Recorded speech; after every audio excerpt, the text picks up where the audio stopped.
Good morning, everyone.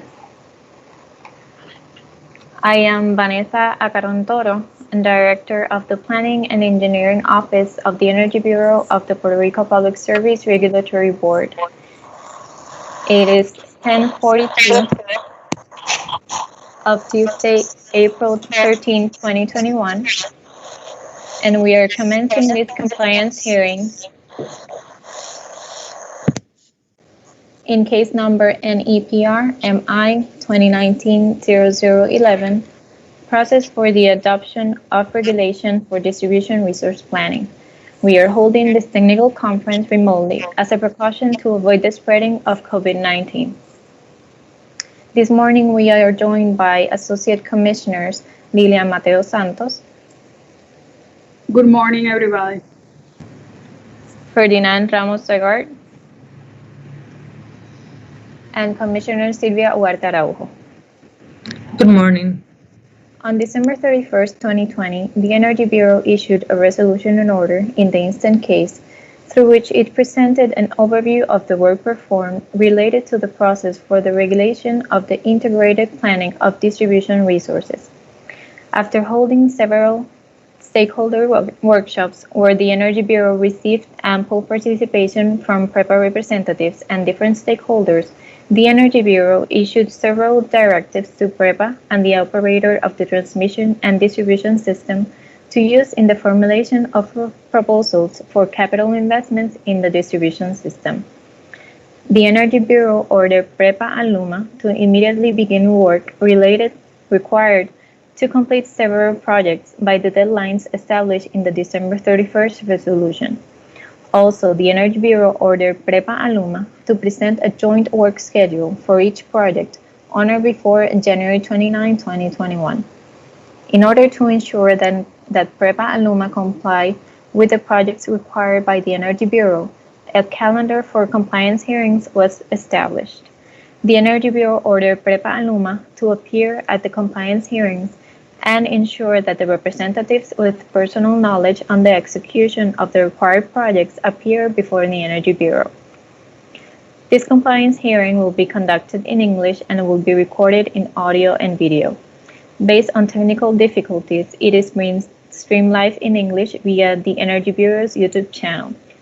A recording in the Spanish language will be available at a later time. A copy of the recording of the compliance hearing will be made part of the administrative file of this case and will be available in the Energy Bureau's website. We will now establish the instructions to be followed during the compliance hearing. Afterwards, Counsel Antonio Torres Miranda will take the oath to the witnesses that will appear today before the Energy Bureau on behalf of PREPA and LUMA. Before answering any question or addressing the Energy Bureau, all participants must identify themselves for the record by stating their full name, position in PREPA or LUMA, or whether they are a PREPA or LUMA consultant. Before addressing the Energy Bureau, please unmute your microphone. Please keep your microphone on mute while not answering questions or addressing the Energy Bureau in order to avoid disturbances. We will begin the presentation submitted jointly by PREPA and LUMA, and the Energy Bureau will ask questions during the process. Counsel Torres Miranda, please proceed with the oath. Yes, good morning. For the record, my name is Antonio Torres Miranda. PREPA's legal counsel has presented us with the names of the people who are going to provide testimony from PREPA. I have here Engineer Tomás Vélez Sepúlveda. Is he present? Yes, I'm here. Thank you. I have Engineer Iram Medero Fernandez. Is he present? Yes, present. Okay. Attorney Marrero, can you confirm these are the only people providing testimony today? Yes, good morning, everybody. This is Attorney Marrero on behalf of the Puerto Rico Power Authority. Yes, these are the only two witnesses today. Okay, thank you. On behalf of LUMA, LUMA's legal representation gave us the name of Hugo Musualdo. Is he present? Present. Don Cortez. Present. Daryl Wilvers. Present. And Mario Hurtado. Yes, good morning. This is Attorney Mercado Chegaray for Luma. Mario Hurtado is not currently present. He may join at a later time, but the prior Don Cortez, Hugo Bashualdo, and Dar Wilvers will be presenting during this morning. Okay, before Mario Hurtado, if he will provide testimony, we would have to administrate the oath. Understood. Okay, once I administer the oath, I'll state the names again so you could all affirm. Do you affirm that the testimony that you will provide today is true, correct, and based on your own and personal knowledge, and that to the best of your understanding, none of the information you will provide today is misleading or truthful? Engineer Tomás Vélez Sepúlveda. Yes. Engineer Hiram Medero Fernández. Yes, I do. Mr. Hugo Buchualdo. Yes, I do. Mr. Don Cortez. Yes, I do. Mr. Darrell Wilvers. Yes, I do. Let the record reflect that the witness is answered in the affirmative. You may continue, Anessa Caron. Thank you, Counsel. So now we will proceed with PREPA's and Luma's presentation. Attorney Mercado had requested access. I think you should have sharing privileges for the presentation. Thank you, Ms. Acaron. Heather Robinson will be sharing the presentation. I think she has access. Yeah.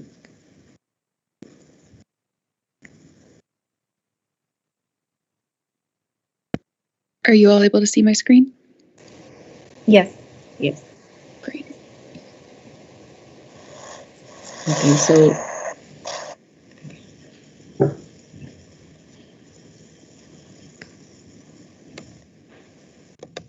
Mr. Hugo Bashualdo will take care of us starting off leading the conversation on the presentation for Luma. Thank you, Margarita. Good morning, commissioners. Good morning, stakeholders, people from PREPA and Luma. In today's presentations, we will be sharing an overall status of the project, followed by a discussion on details of each of those orders. Next, and based on 4 scenarios we have included in this presentation, which analyzed scenarios to complete the field inventory, we'll be discussing questions coming from previous compliance hearing. Finally, in our presentation, we will be presenting our methodology to estimate the technical and non-technical losses methodology, which will be based on the available data. Next slide, please. Before, let me provide a meaning of the green bubbles. The green bubbles indicates that we are in line with the schedule that we have defined to date. For instance, in order number 2, just as an example, at this time we were supposed to keep analyzing the data, and that's what we are doing, and that's why we are in green bubble. Okay. Well, let us, I would like to invite Engineer Hiram Medero so he can provide us an update on order number 1. Hiram, please. Yes, okay. Good morning, all. For the order number 1, PREPA have the responsibility to display on the portal the voltage level map with feeder number, and those feeders that have that need supplementary studies to adopt renewable energy. And on this one, we are on track to put the system on production. Can you go to the next slide, please? Sure. Hiram, the idea will be basically just to provide the highlights, and then we'll be diving deep into the details. Okay, but that's it. Thank you. All right, thank you, Hiram. As a highlight, again, regarding order number 2, we been focusing on assessing the key data that is necessary for calculating the interconnection capacity. for those two levels of calculation, the rudimentary capacity and the hosting capacity calculation.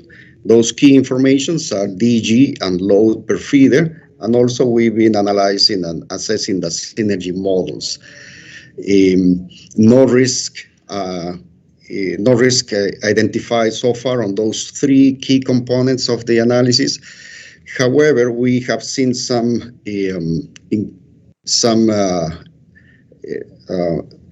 mismatch information between systems, for instance, in the DG space.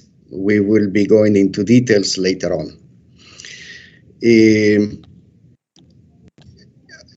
Our goal in general for order number 2 is to implement processes and tools that can allow us to extract, clean, reconstruct, for instance, the load profiles in a feeder by feeder base, and consolidate the DG information plus the loading reconstructed and cleaned. We can use them into the synergy model, and we can use them for the rudimentary hosting capacity calculation.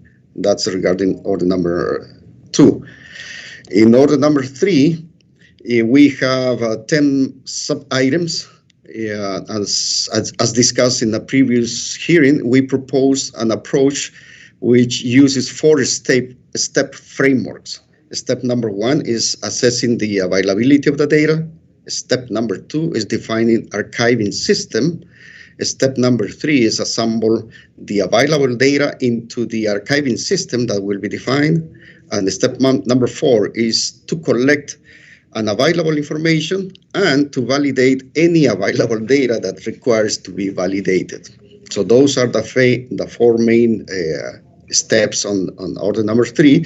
And at this point, we were focusing on step number 1, assessing available data and defining the archiving system. Same thing as indicated in order number 2, we have found some gaps in the DG information, for instance, and we are working closely with PREPA to consolidate that information and from DG perspective, and from a loading perspective, working closely again with PREPA, basically to implement some tools that can help us to automatically extract, clean, reconstruct the data that is required for the analysis. Next slide, please.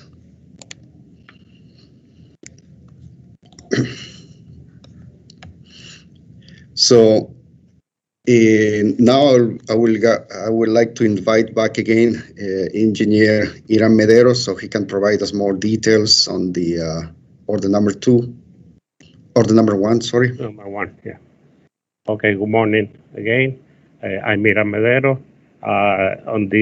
Under this task, we have the responsibility to provide the layer on the internet of the feeder number,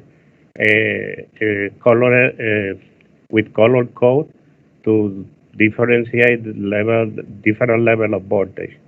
And also, we have the responsibility to allow the user to tune in up to the street level with georeference. And another layer to identify the feeder that require supplemental studies. That one was complete. The three first are complete. The fourth one, that is a strengthened IT infrastructure, is not a showstopper. It's just a precaution that we need to do in order to increase availability of the system, because we don't know how many people will interrogate the maps. And the 5 is to publish the ArcGIS tool into the DG portal. This is in development and should be provided on May 31. That's it. Now in this we are showing the exact representation what the people will see in our GIS system. As you can see, they can see the voltage level with color, so you can see which one are on with different voltage. That's a great advance for the voltage level. Next. In this one, we just represent the feeder who needs supplementary study. That information was provided by planning directors and by the distribution management system. And I would like to thank Tomas and Baretti to provide that information. We will update this information every 3 months. Next. This is a representation at the street level, so the user, we have the capability to zone in, zone out, find the feeders, and see which area this feeder represent on the map. And so we have to state that depending of the GIS accuracy, we will not guarantee the exact representation, but according to the order number 3, when the order number 3 will be ready, we will increase the accuracy of the GIS. Okay, Hugo, that's all my presentation. Thank you, Iram. At this time, I would like to know if commissioners have any question regarding order number 1. If not, we can leave it to the end of the presentation. This is Commissioner Mateo. I was wondering when would this be ready for access in the website, and where in the web page would this be displayed? Is PREPA making some changes in the web page so you can have some sort of drop-down menu or link that would guide you to these maps? Yes, Commissioner Mateo, this link will be available in the same page. We will provide the GD portal, so every client can be accessed that tools. This is the S3 GIS, so this is the same tool we use on the business unit, so, and will be ready for May 21. Perfect, thank you. 31, please, sorry. Thank you, Iram. Thank you, Commissioner Mateo. Moving on our presentation regarding order number 2, as indicated before, based on our schedule, at this stage, we are assessing the data needed for performing the interconnection capacity analysis. So alongside of developing the processes and tools for data extraction and cleaning, we are fine-tuning the tools we are developing so that the tool is capable of removing outliers from the load profile, for instance, when we talk about load profile. As you may understand, the load profiles brings all the data that happens or records from the system operation. If there is a temporary load transferring, you will see either a bump on the load profile or dip on the load profile. If you see a switching on the transmission side, you may see a huge amount of energy coming through, or lower amount of energy coming through the system, and it will be recorded on the recording system. So, or if there is a power outage, so those outliers will be removed, and they will be reconstructed based on the utility or based on the industry practice and the variables. For instance, some of the methodologies we use to reconstruct the load profile is look into the season, whether we are in summer, spring, fall time, or looking into the day type, whether it's a weekend or weekday.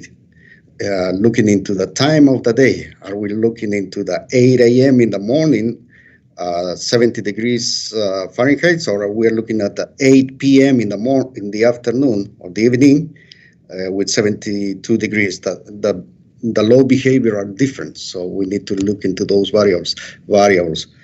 We are exploring the opportunity to use temperature as well. We are exploring all the available information regarding temperature weather stations. And if we manage to find them, we will be incorporating that variable into the reconstruction process. So essentially, we are keep testing the information for data extracting, testing the tools for data cleansing, and we will be testing soon the tool for reconstruction. Okay. There are still some missing information on the recorded profiles. For instance, we don't have the voltage profile. We don't have the active and reactive power profile that can allow us to have the power factor profile. We don't know how unbalanced the system is, which is very important information for hosting capacity evaluation. But regardless, we will be using what is available, and we will try to use the substation readings that can allow us to provide us some factors that we can do some level of unbalance identification. So it will not be perfect, but it will be using as much as possible all available information. It will be improved as the field inventory progress. Okay. Next slide, please. Regarding DG data per feeder, this is also still in progress because we have found there are up to 3 systems that host DG data. We have the technical system, which is GIS or GTEC. We have the commercial system, which is the CCNB system that has some DG data. And also we have the portal, the DG portal, which is PREP-IA. So those 3 systems are hosting some of the DG information, but when we cross them between them, there are some inconsistencies between them. So there is a need to create a unique database that can collect data from those systems and retrieve back to those systems so that all of them should be having the same type of information. Most importantly, identifying where the DG is connected, which customer account, which substation, which service transformer, which phase of the feeder. Is not just simply identifying the feeder ID, but we need to identify which phase. Is it in phase A, phase B, or phase C? And of course, the feeder ID.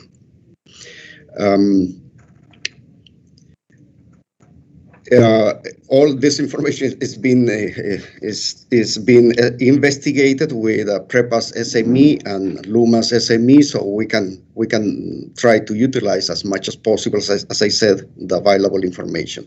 It will be improved when the field inventory progress.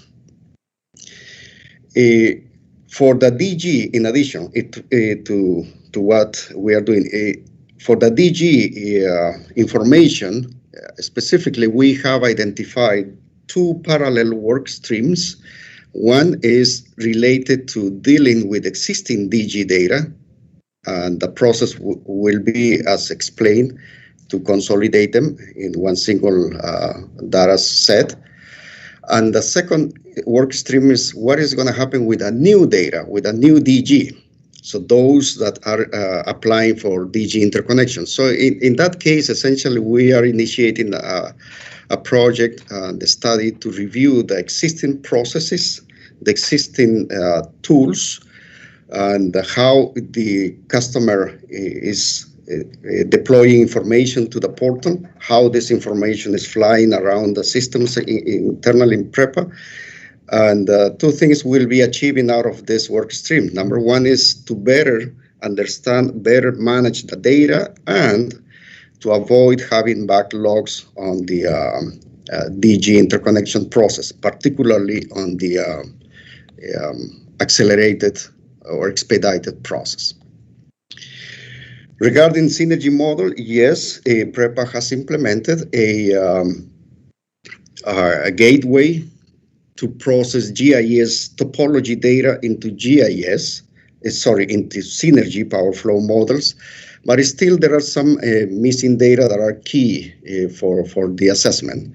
And one of them is being worked currently within PREPA, which is allocating the DG per feeder level, which is a good advance, which is great, and we need to take advantage of that work, because it's going to allow us not only to identify the potential feeder ID where this DG is connected, but also it will provide us a good data set for by the time we go to the field and do some verification and validation that particular DG is actually connected to this feeder ID number 1 and not to feeder ID number 2, which may be on the same pole, or is on the phase A and not in the phase C. So those are the type of validation will be verified during the field inspection, the field inventory. Another key component on the synergy model is, for instance, to have a proper voltage regulation models. It's not just simply identify whether there is or not voltage regulator. We need to understand what are the setting points, at what time the voltage has been bumped up to a normal levels, at what instant is coming down, whether the voltage regulator has capability or not for bidirectional power flow simulation. Otherwise, we will be producing over voltages in the customer, not only due to the DG, but also due to the operation of the voltage regulation or voltage regulator. Another important device we need to understand the condition is the capacitor banks. We know all the capacitor banks in PREPA are fixed type of capacitor banks, which are not good for DG integration. We may need to convert them into switched type of capacitor banks that can allow us to move the voltage as needed when the PV is boosting the voltage up, or when at night the DG is not producing and the PV will need to switch back on. So we need all those informations, and the field inventory is going to allow us not only to see if there is a capacitor bank, what is the capacity of those capacitor banks, and whether it's in service or out of service. Capacitor banks are easy to lose track of what happened with it, especially if it's not SCADA controlled. The reclosers is another important device to look into, because if a recloser is being set to detect a short circuit in one direction, when we have reverse power flow through that recloser, I'm not talking about reverse power flow to the substation. I'm talking about reverse power flow somewhere in downstream in the feeder. That recloser may misoperate and produce power control issues, or may produce power outages, and that's something we need to avoid. Of course, we need to increase the level of DG, but we need to have a proper protection coordination settings that can allow us to stay alive all the time.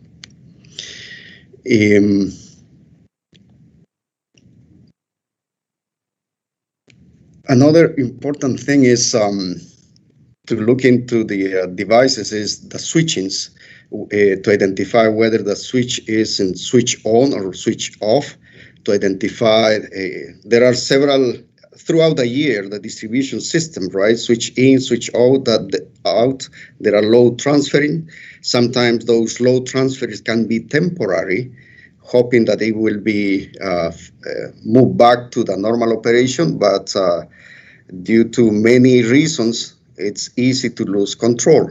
So it's important to have a better control of the switching conditions and the switching status of the distribution feeders. So we can do a proper hosting capacity evaluation, we can do a proper system impact studies when more DG comes on board. Essentially, as in conclusion regarding DG, the DG information we are trying to use as much as possible all the available data, consolidating them, trying to link them into the feeder, to a feeder ID, but it will be validated, basically the phasing, and it will be validated regarding the feeder ID itself, specifically when we have more than one feeder going through the same path, the same street. Regarding, yeah, basically those are the main items we'll be reviewing in the past few weeks. I would like to know if commissioners have any question.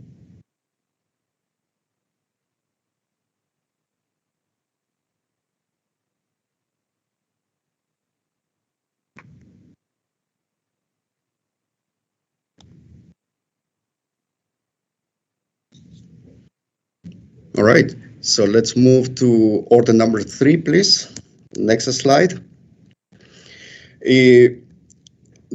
Order number 3 is has 10 sub-items, and as indicated before, we proposed to approach each one of those 10 sub-items using a 4-step framework, as we described before, right? Number 1 and 2, the number 1 is assess the availability of the data, whether the data is available or not, and what is the condition of the data. And number 2 is to define the archiving system.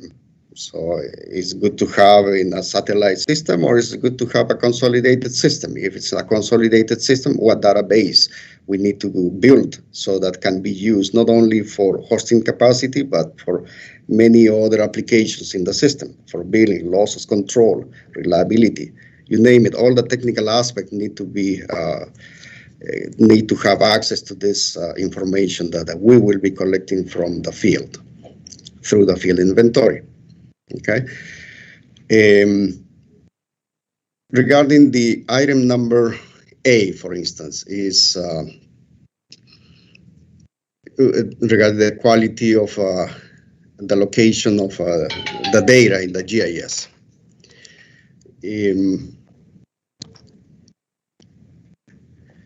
We identified that all circuits and service transformers are presently being located into the GIS system.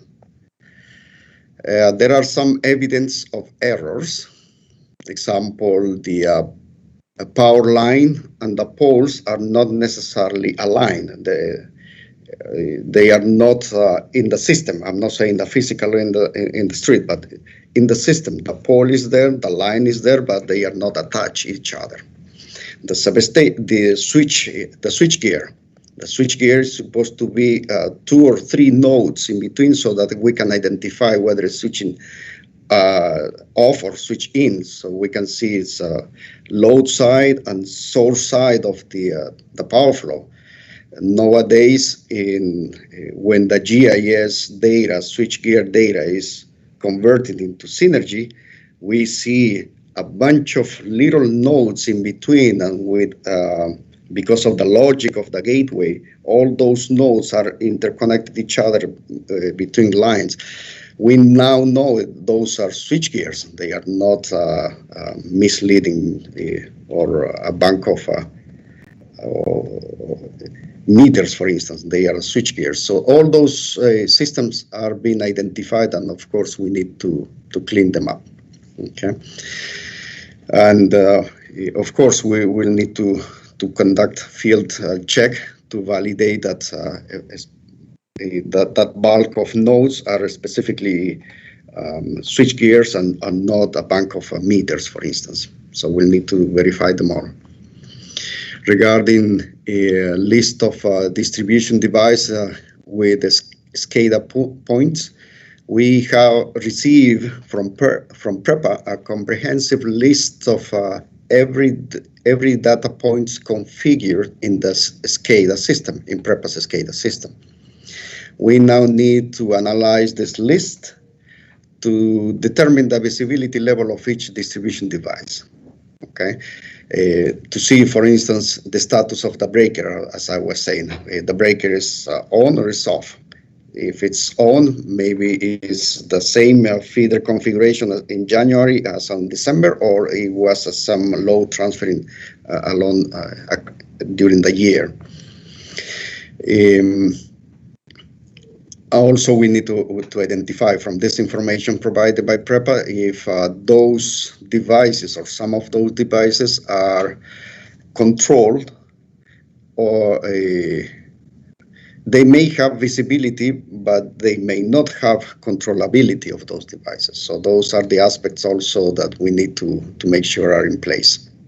Another aspect, for instance, is to verify how to convert the metering system at the feeder head to, instead of collecting single phase reading, amps readings only, to have a three-phase data collection, both the active and reactive power, the voltage level. With all those elements, we can do a proper planning analysis, we can do a proper hosting capacity analysis, we can do a proper reliability enhancement, we can do any other study, but having a good information, okay?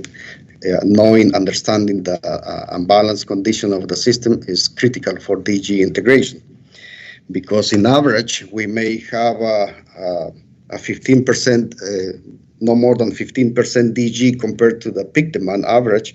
But if we see in the unbalanced condition, one of the phases, we may actually be in 20%.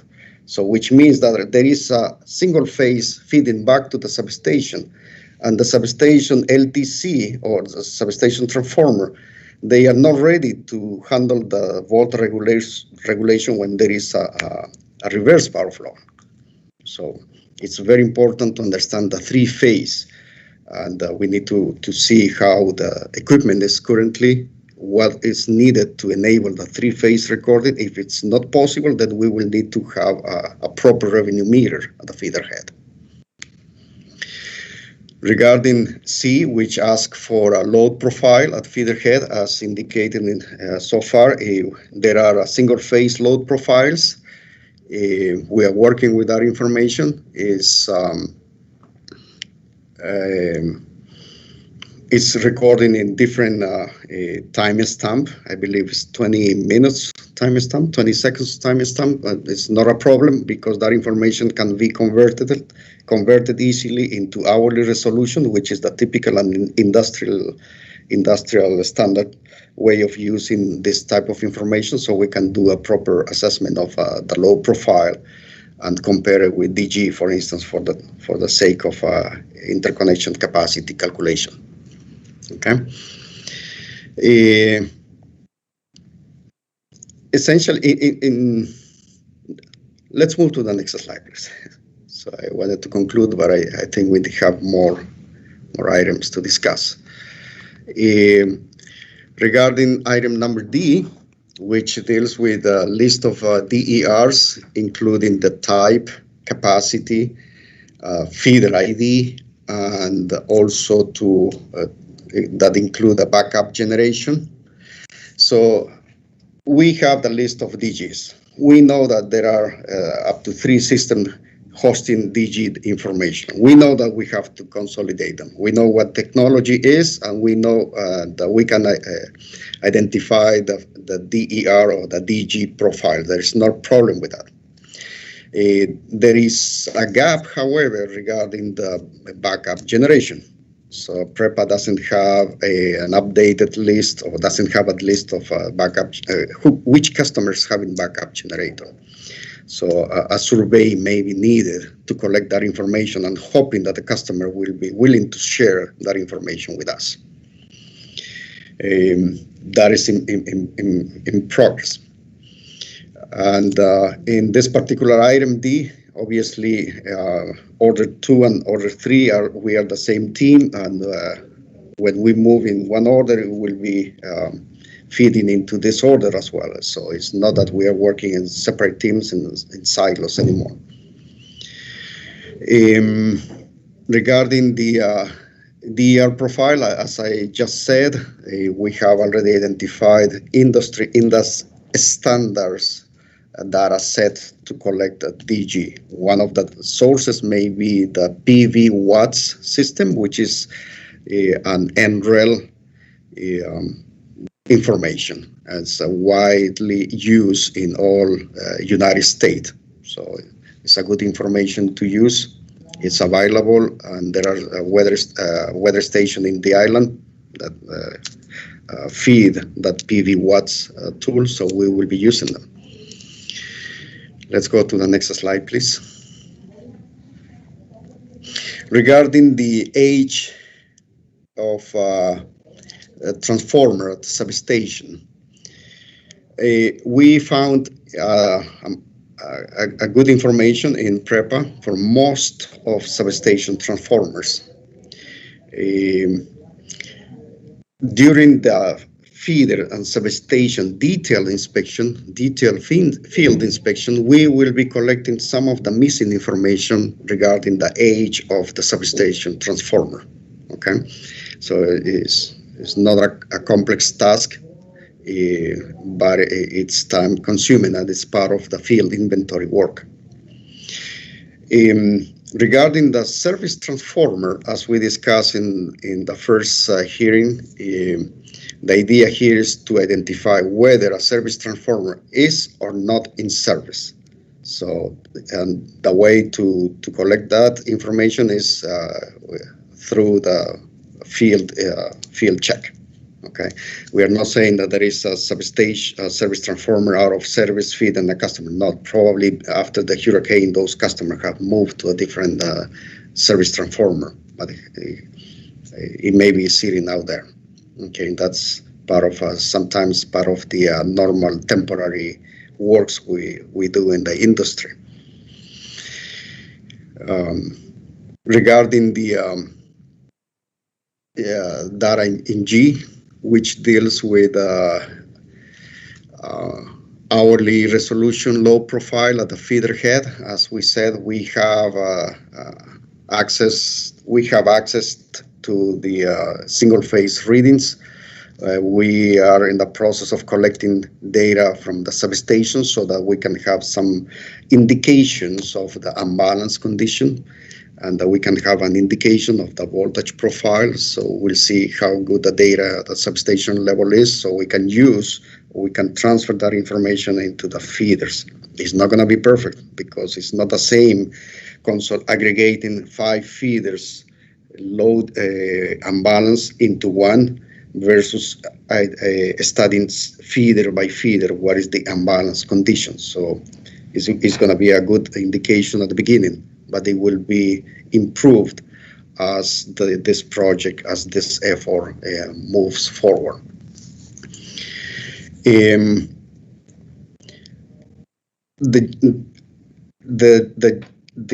load profile at the feeder head and customer consumption at the customer level, those are key informations for estimating the technical and non-technical loss, so which we will be presenting later in this presentation, the methodology we are proposing for this stage.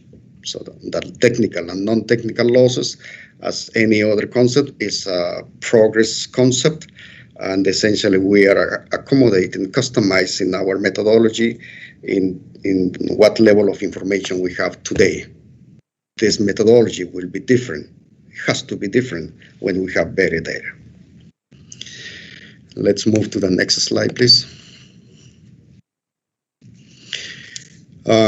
Regarding physical and cyber vulnerability information, a site-specific physical and cyber vulnerability information was not found. We are basically working to create checklists to be carried out during the substation detailed inspection as part of the inventory work. Regarding the critical and priority load, we have obtained a good list from PREPA where they have identified the critical and priority load per feeder. Is a good information, and that's the information we'll be using. And in some cases, we may need to validate if a critical load is still in feeder A and not in feeder B, because switching happens as I indicated a few times.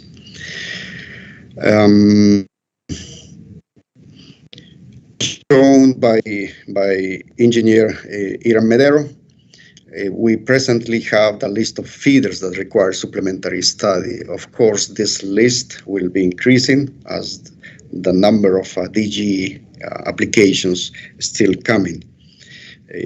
We are trying to identify where in the island we have more DGs, so we can focus our attention on those areas for doing the field inventory, for instance, so that we should be ready by the time the total DG capacity is above 15% of the peak demand of the feeder. We should be ready for conducting the supplementary studies accordingly. Okay, so that's the way how we will be helping on these initiatives. The government of Puerto Rico has to increase the level of renewable integration in the system. Regarding the item J, that deals with poles, the pole use is similar to item A, right? All poles have locations and the joint use data are presently identified in GIS. But when we perform some sample study, that we found that there are some errors on that data. Okay? Some of them, they may not have the coordinates, for instance. But we know it's in that feeder, but we don't know exactly whether it's in the corners in the middle of the block. We will proceed with collecting and verifying all this data, and also the in-service and out-of-service state of the equipments for that is contained in those poles, because we have pole-mounted transformers, pole-mounted capacitor banks, pole-mounted reclosers. We'll be assessing all those devices when doing the detailed assessment. Let's move to the next slide, please.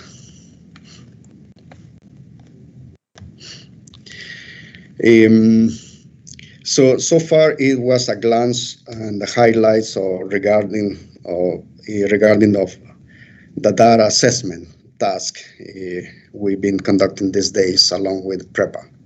The second task on our 4-step framework is to define the archiving system. Currently, we are discussing with our IT, OT teams and our planning teams, engineering teams, along with the PREPA teams, basically to find a proper archiving system so that can be accessible not only for GIS purpose, but also for planning, for engineering, for operation, for any other studies is required in the system. We are discussing, as I said, among all team members with the purpose of finding the best option for each type of information. So not all of them will be archived in the same way, in the same system. They all will be hosted in the systems and ways that is best for the operation. Next slide, please. One of the questions coming from the first hearing process was regarding the license.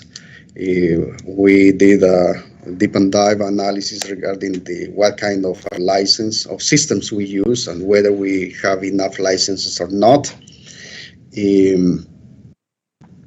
As of now, we have, for instance, enough G-Tech license, but when the field inventory begins, we will need an additional license so that we can not interrupt the normal operation of the system, but rather increase the number of licenses for updating the GIS.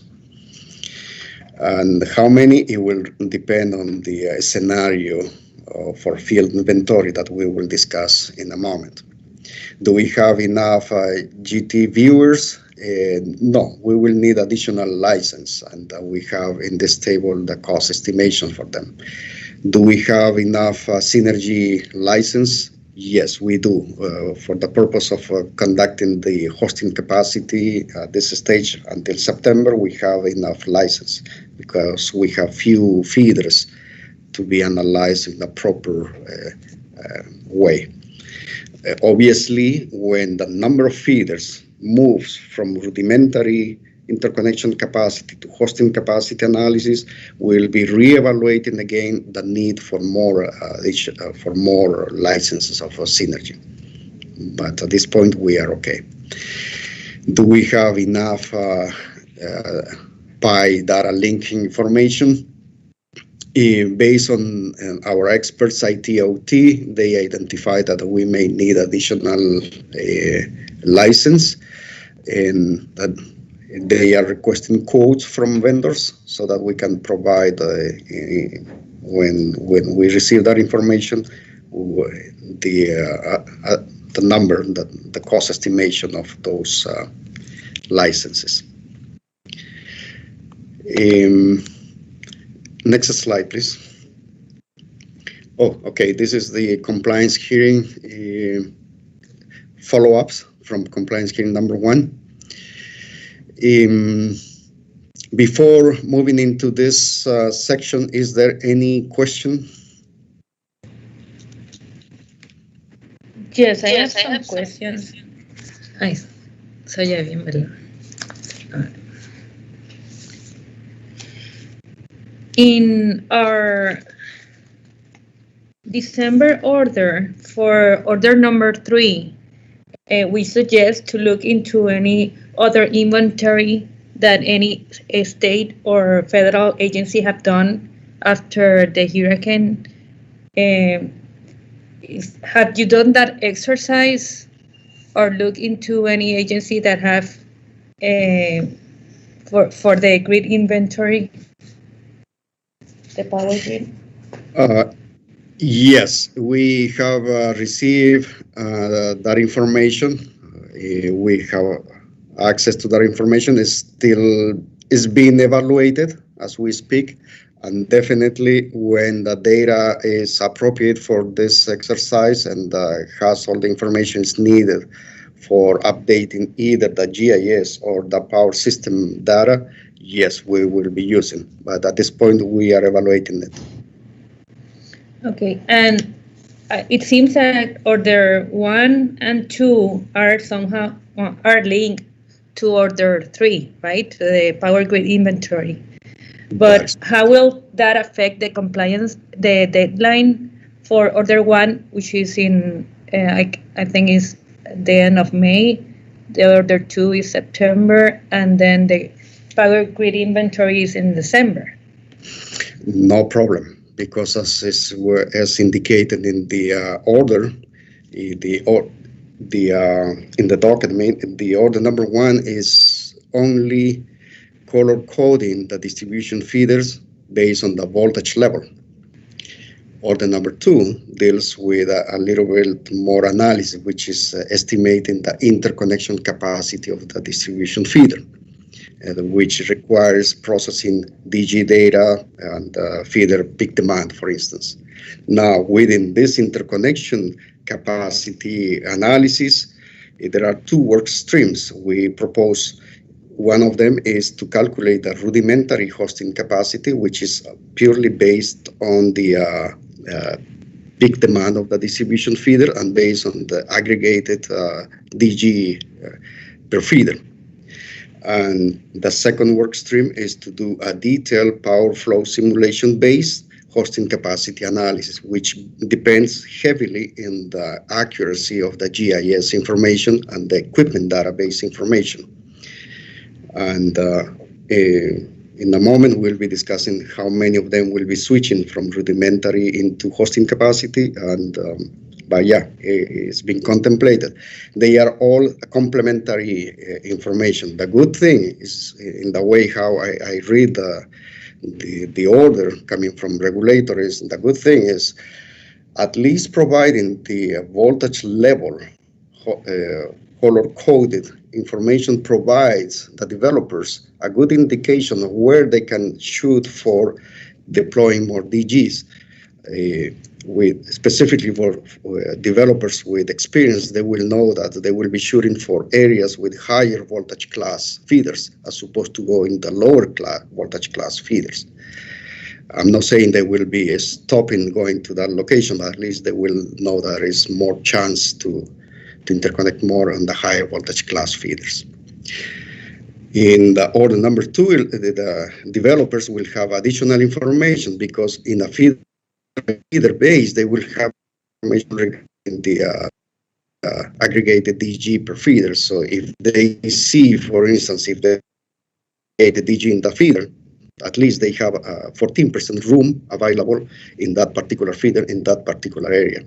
Another key information they will be getting is what is the peak demand of that particular feeder. So essentially, they will have a good understanding what capacity they can target in a particular feeder in a particular area. Does that answer the? I guess. And the other thing is that the 10 sub-items are in the same steps, right? Correct. Okay, yes. Just the in progress are the ones that are in the assess available data. Correct. Yes. Okay, so everything is gonna then go to the second step and so on. Exactly. Yes, we have actually initiated a second step, which is looking into the archiving system. Okay. Okay, thank you. Sure.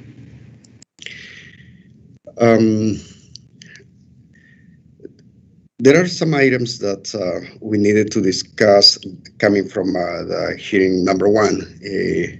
Let's move to the next slide, please.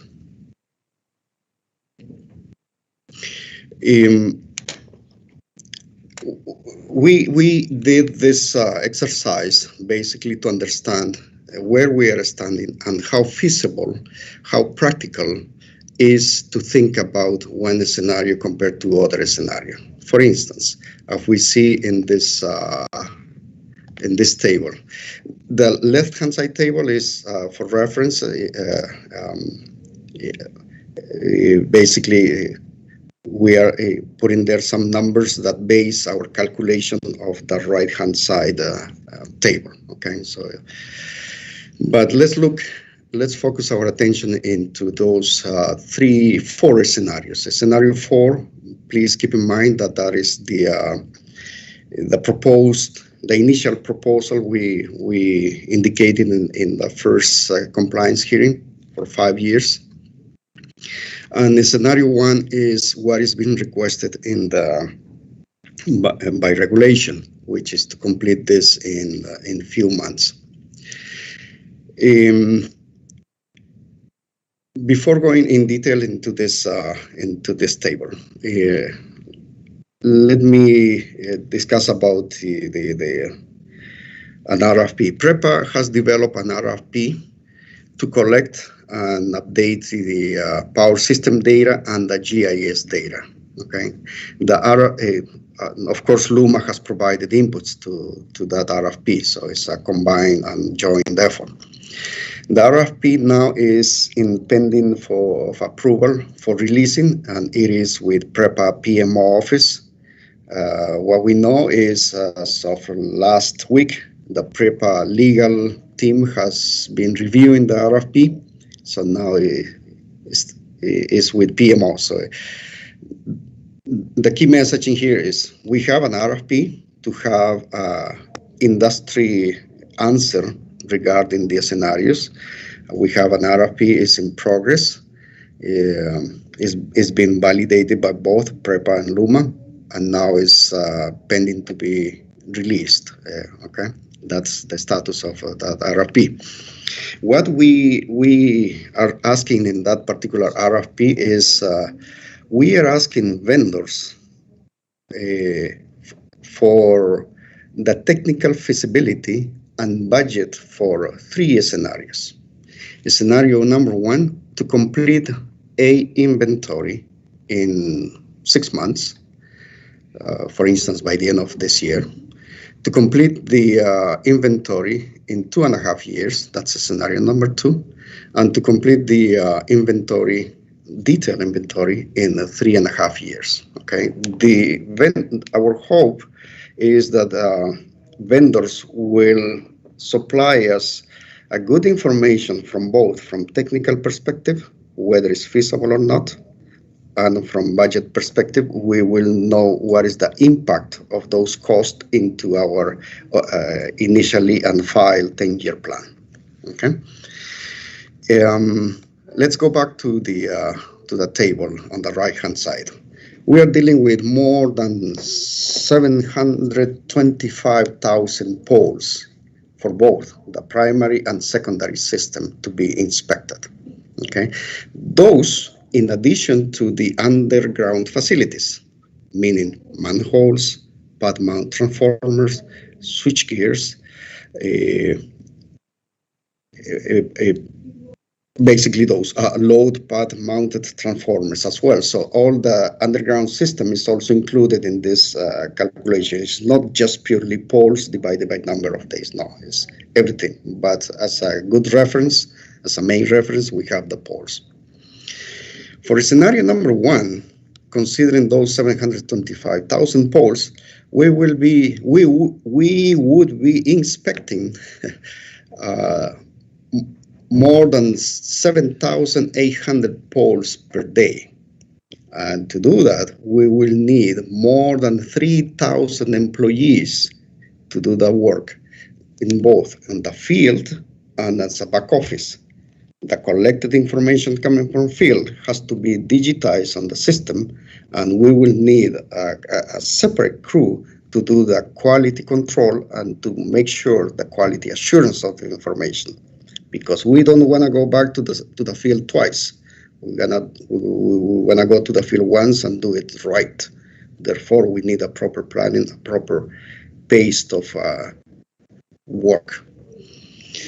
Scenario number 2, which considers 2.5 years of work, we estimate more than 1,300 poles to be inspected per day, which equates to more than 520 employees being required for the same thing: field work and back office work, quality control, quality assurance work.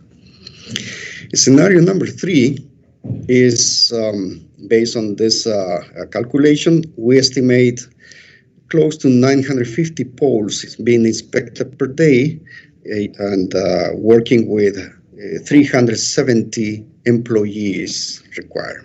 Okay, so those are the 3 scenarios, and those are our own estimations based on discussion with a vendor. However, we will have a proper answer after we receive proponents to the RFP, which is in progress to be released. Based on a conversation with a GIS vendor who is specialized in this type of work, field inventory, we, Luma, consider it's reasonable from the contractor perspective, contractor's capacity to hire around 370 employees that they can train, they can equip them with the proper PPA. They can train them in the safety procedures to access to substations, to access to transformers, to get closer to switch gears. So there is a safety component in here that is very important to train the people who will be doing this field inventory work. Okay, to work on the procedure to clear the working area so that we cannot produce any hazard to the public, we cannot produce any safety concern to the line crew going out to the field. We don't want a lineman to be in trouble with a third-party vehicle that can hit them. So those are critical aspects where we need to responsibly provide proper training. We consider that 3.5 years are reasonable from a contractor's perspective. However, we will be waiting for a vendor's answer to know what are those two impacts: the technical feasibility and what will be the financial impact on in our 10-year plan.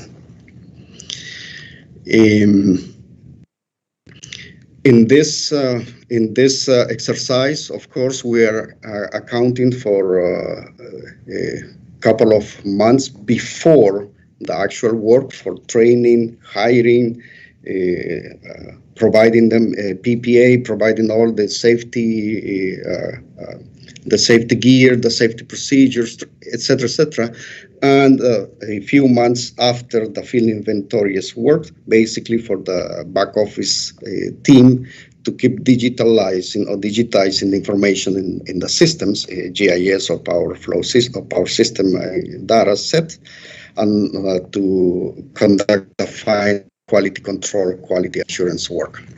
Okay. Now, those scenarios are pending to get information from the market. And there was one question regarding how many feeders is LUMA expecting to transition from rudimentary to hosting capacity analysis? Well, it will really depend on the market response. But assuming, let's just an assumption, let's assume that the market and the regulator and we agree that 3.5 years is the reasonable and technical feasible approach, then in that scenario, in that assumption, we estimate that around 175 distribution feeders will be moving every 6 months from rudimentary to hosting capacity analysis. Okay. The other question was regarding the cost details, regarding how much it's going to cost from a vendor's perspective. Well, the market answer also will allow us to answer that question, whether it's 1 year with 3,000 employees, months, 3,000 employees, how much is the financial cost versus the other two scenarios. And this last item is related to the question, Commissioner, you asked whether we are reviewing the existing assessment information. So yes, we are assessing, and as indicated, whenever the information has not only the technical information, but the geographical information linked to a specific feeder phase, feeder ID, etc., obviously that information will have to be used. Okay. Another item discussion we have in the first hearing process was regarding the methodology for estimating the technical. Back then we indicated it will be an estimation, and basically we are here just to confirm that it's going to be based on estimation. Okay, the only thing we are doing here is just to provide a little bit more detail on the methodology. For the technical losses calculation, we'll be using the feeder load profile, which is based on single phase reading, which will be extracted, cleaned, reconstructed, because that information is going to be used for the technical loss calculation. And we will be using the distribution system technical loss factor to extrapolate that factor into the distribution feeder profile, and it will be normalized. It will be normalized to each individual feeder characteristics.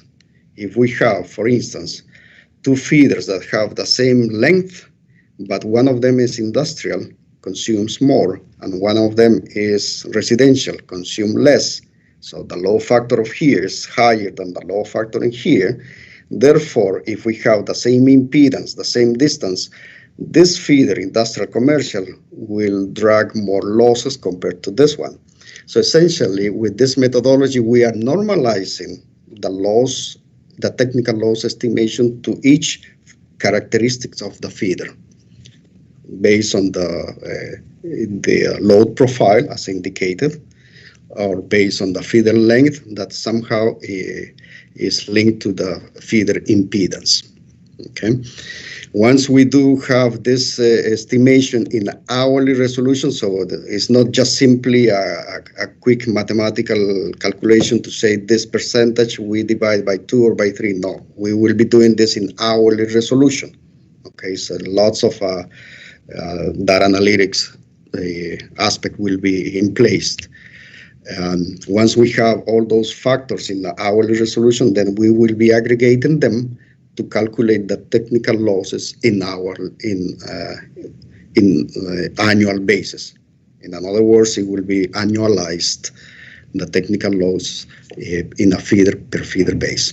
Okay. Regarding the non-technical losses, if we go to the next slide, please. The non-technical loss is depending on two main factors. How good the feeder head information is and how good the customer base information is, because we will need to have a good understanding of the identification of customers to a particular feeder. Okay. It's well known in the industry. It's a challenge that all utilities are facing across North America, and Puerto Rico is not an exception, that customer allocated to service transformer back to facing back to feeder ID is a big challenge. Okay. But some of this information will be validated during the field inventory, and there are tools out there in the AMI systems that allows to do an identification of the customer to feed the transformer, for instance, by looking into the voltage profile, etc., and power flow simulations. So we have an idea what is the expected voltage level in certain areas of the feeders. Then we look into the customers' voltage profiles, and there may be some that says is connected to this customer, but the voltage profile is totally different to the other ones. Therefore, we can deduct that this customer doesn't belong to this customer, to this feeder. It probably is linked to the next feeder. So those are the cleanup functions that will be adjusted as we move forward in this overall process. It's not only putting AMI, it's not only putting smart meters, but also deploying AMI technology that can allow us to proper identification customer to feeder, customer to service transformer. Okay, which in the future, of course, it will be very useful for another application, VVO application, for instance. Reducing losses, even more reducing the demand. So there are so many applications that it can be deployed. It's not only for hosting capacity. So in summary, the feeder head profile versus the customer profile, the customer energy consumption will be compared, and we will be deducting the what we estimated as a technical loss. And then that will be the non-technical loss component, again, in the feeder by feeder base. That will be a very good approximation. And as I said before, this approximation, this methodology will be evolving as both the field inventory moves, as the deployment of new technology moves, as the substation automation deployment moves, feeder automation deployment moves. So all of those are completely linked each other. It's not a standalone exercise. With that, I complete this presentation, and I would like to know if there is any question.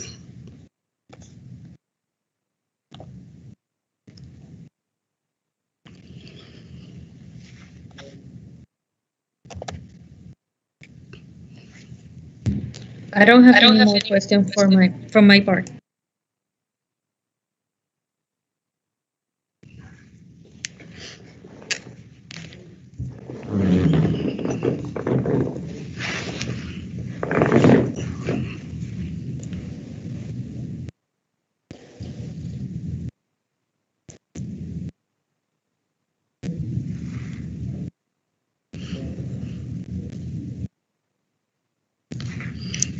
All right. I have some questions. Just give me a minute, please. This is Commissioner Mateo. Sure. Thank you, Commissioner Mateo.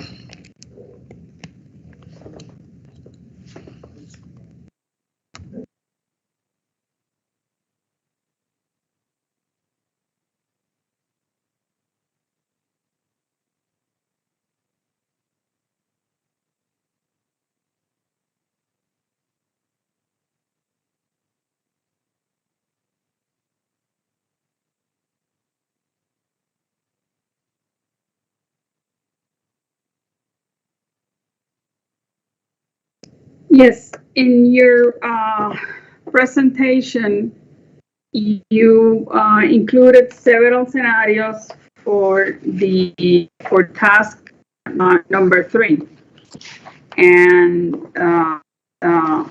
they have significant differences, not only in the time that they would take, but also in the amount of employees or personnel that would be required to complete the task in the time frame provided in, I think it's page 17 of your presentation. With this table, I just want to be clear on what your objective of presenting this table is. Are you asking us to modify the deadline for this task, or what is the purpose of this table?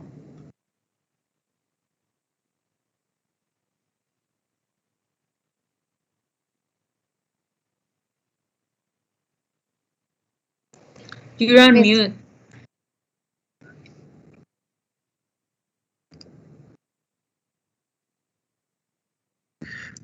Sorry, we were muted. So, thank you, Commissioner Mateo. I just wanted to elaborate on the 3 different scenarios we were asked to accelerate or provide some kind of indication of what the acceleration could look like.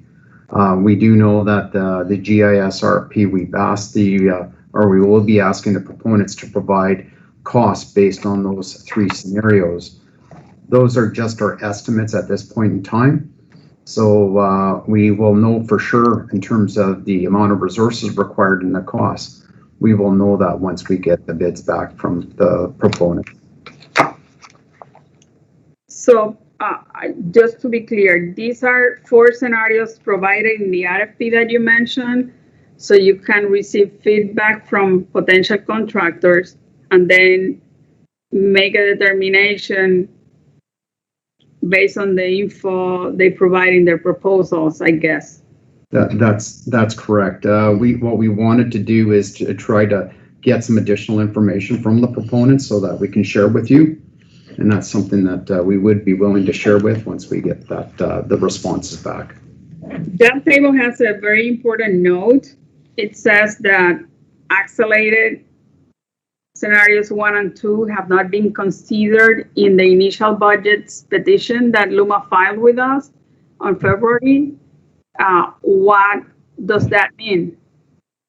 That means that in the initial budgets, that we estimated based on scenario 4, based on 5 years to complete the GIS data collection and entry into our systems. That's what our initial budgets were based on. And in practical terms, if for any reason we say you have to comply with this, let's say scenario 3, that would require an amendment to the initial budgets, right? Well, we would have to go back and do an evaluation based on scenario 3. I think we could provide some feedback on that.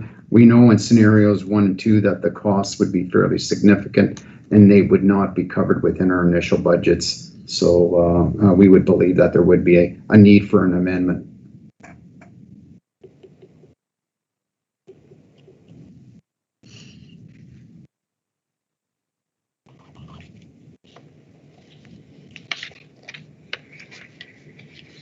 When do you expect the feedback from the RFP? I think right now it's with PREPA, with the PMO, so we're not sure at this point in time when the bid is going to go out and when the bid response is expected. Maybe that's something that PREPA could answer here and perhaps. Can any of the PREPA representatives or their attorney indicate which is the anticipated date for the publication of the RFP that we're talking about? Hi, this is Janely Marrero on behalf of PREPA. I don't have that information at this time, but I can reach out to PREPA's legal counsel, general counsel, or the PMO office, so I can get that information to you in writing. Thank you very much, Attorney Marrero. Please do so in the following days this week, as soon as you get the information. It is important for us to know that in order to try to have a more realistic timeline of everything that is being included in the presentation, because obviously the issuance of the RFP and the selection of the contractors and engagement of the contractors is going to have an impact on the timeline and compliance with all this. So that information is important to us to have visibility. As well, the result of the RFP is really important and significant because it's gonna have an effect on the feasibility of this work in terms of time and monies, and whether initial budgets need to be revised depending on the decision that the Bureau makes. This information, it's when we issued our order, we knew that there is a lot of information that was not necessarily being gathered or collected previously by PREPA for the purposes that we required in the order, but this is not out of any unreasonable request or anything. This information, and I think that all of the people that are appearing in this compliance hearing at some point have acknowledged it. It is very important for the planning of the distribution system. So the quicker we have it within reasonable,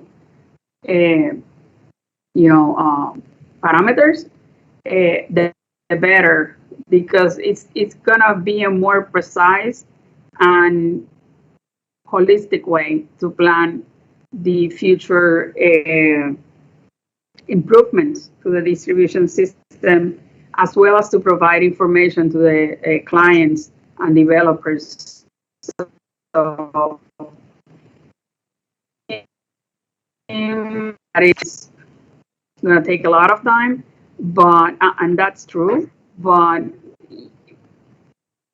I think we just have to keep in mind the importance of completing this because of the use and value that it brings to the planning of the improvements and some of it is going to influence also what is being proposed in the 10-year plan.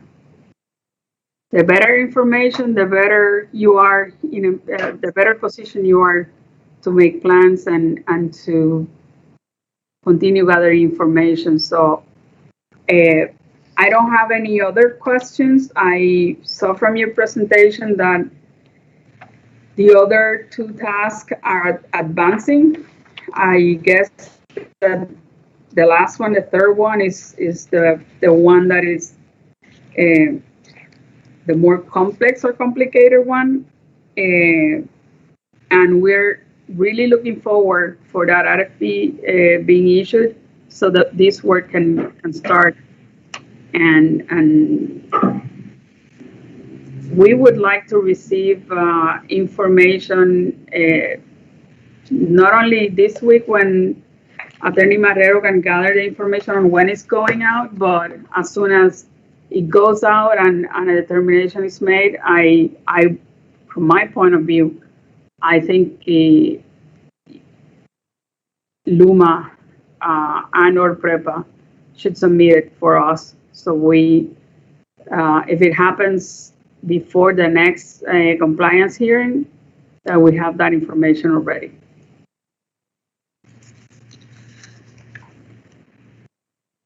Yes, we will do so. Thank you, Commissioner. We'll do so. Also. Yeah, thank you, Commissioner.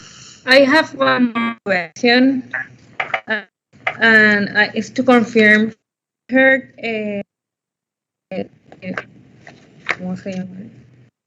Basual state that scenario 1, 2, and 3 were contemplated as part of the RFP, and I wonder why isn't scenario 4 contemplated as well if it was contemplated in the initial budgets?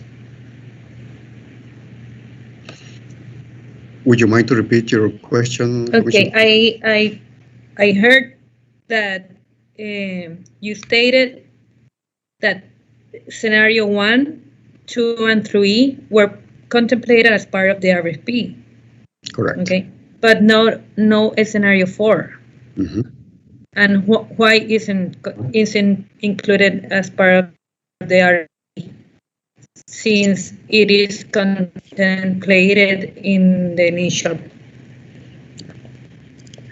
Okay, thank you, Commissioner. My name is Daryl. I'll answer that one.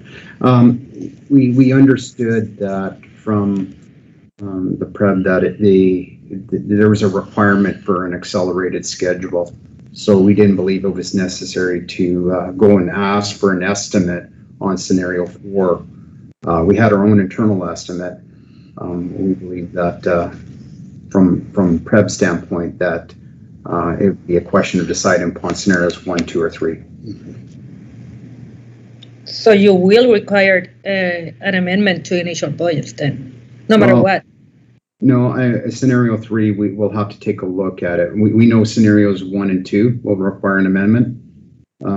Scenario 3, we'll have to check to see, depending, a lot of it depends on what the costs come back. That's the reason why we're not sure.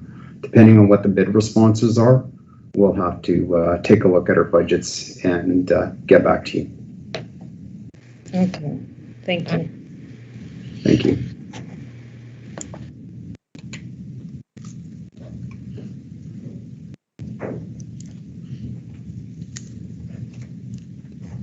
Are there any additional questions from commissioners? Not for my part. This is Commissioner Mateo. I don't have any additional questions. Thank you, everybody, for the information provided today. Thank you. Any additional comments or questions from LUMA or PREPA to the Bureau? No, we are okay. We have the clear message from Commissioner Mateo. As soon as we have additional information regarding the RFP, we'll be communicating accordingly. Thank you very much for the opportunity this afternoon again.